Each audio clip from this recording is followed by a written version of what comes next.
Hello everyone, आज हम सीखेंगे कक्षा 10वीं गणित अध्याय 5 की प्रश्नावली 5.2। प्रश्न क्रमांक 14 हमें यहाँ दिया गया है 10 और 250 के बीच में 4 के कितने गुणज हैं।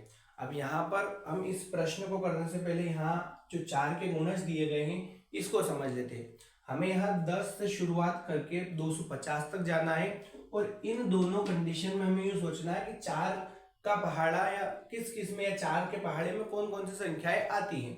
तो शुरुआत हम करें 10 से, तो हमने यहाँ लिखा 10, हमें जाना है लास्ट 250 तक। क्या 4 के पहाड़े में 10 आते हैं? तो हम कह सकते कि नहीं आते। 10 के बाद 11 की बात करें तो 4 के पहाड़े में 11 आते हैं, तो हम यहाँ भी कह सकते हैं कि 4 के पहाड़े में 11 नहीं आते।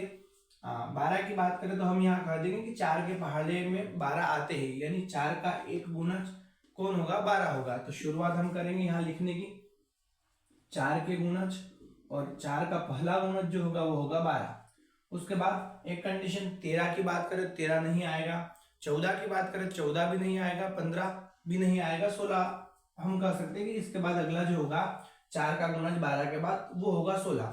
यानी कहीं ना कहीं 4 बढ़ते जा रहे हैं, तो हम इसको लिखेंगे 16 के बाद 20। ऐसे चलते चलते हमें 250 तक सोचना है। अब यहाँ 250 4 का गुणज है या नहीं, तो 250 में हम 4 का भाग देके देख लेते हैं।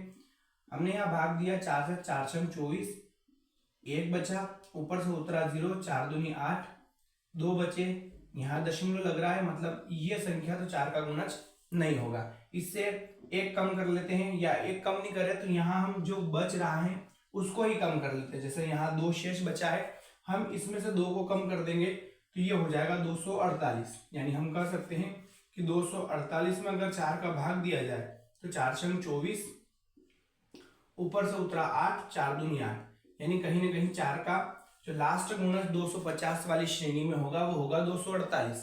अब यहाँ एक बात हम सीख लें कि 12, 16, 20 चलते चलते लास्ट 248, मतलब ये एक श्रेणी बन गई है। और श्रेणी कौन सी है? तो एक सामान्य सी संख्याओं की श्रृंखला है, ना इसमें किसी के पीछे वाह पद दिया है, कुछ नहीं है। तो हमने एक बात हमेशा सीख रखी है कि जब कभी हमें श्रेणी दी जाए, ऐसी कंडीशन में लास्ट वाला पद जो होता है वो ए एन का होता है। यहां हम चर्चा करें कि एन का कब होता, तो हम कह सकते थे कि अगर किसी के पीछे वा पद लगा हुआ होता तो वो मान जो होता वो एन का मान होता। यहाँ ए एन क्लियर हो गया है। उसके बाद इसकी बात करें, ये ए हो जाएगा, इन दोनों के बीच का अंतर डी हो जाएगा।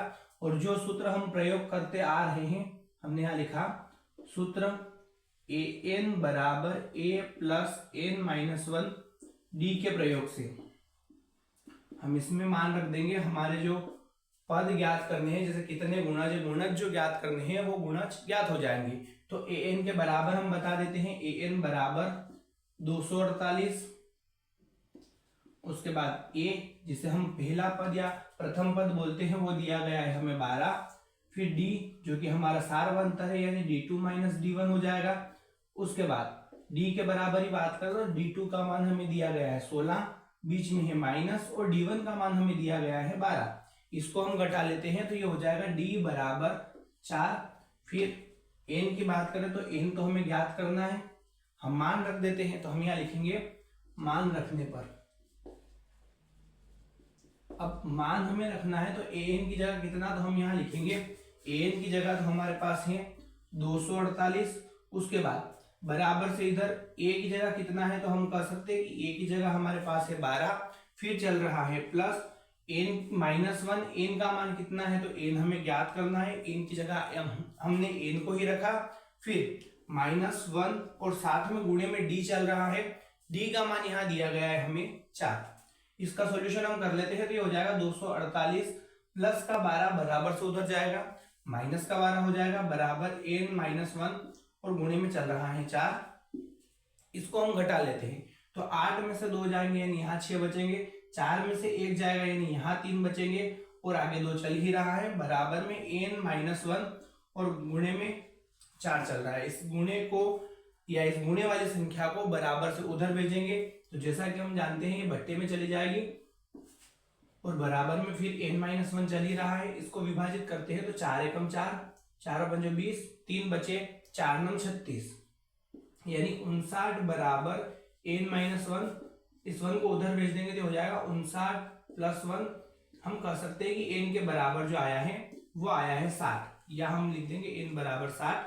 और प्रश्न में पूछा गया था कि 10 और 250 के बीच में 4 के कितने गुणज है, तो हम यहाँ लिखेंगे अतः 10 और 250 के बीच 4 के 60 गुणज हैं, यानी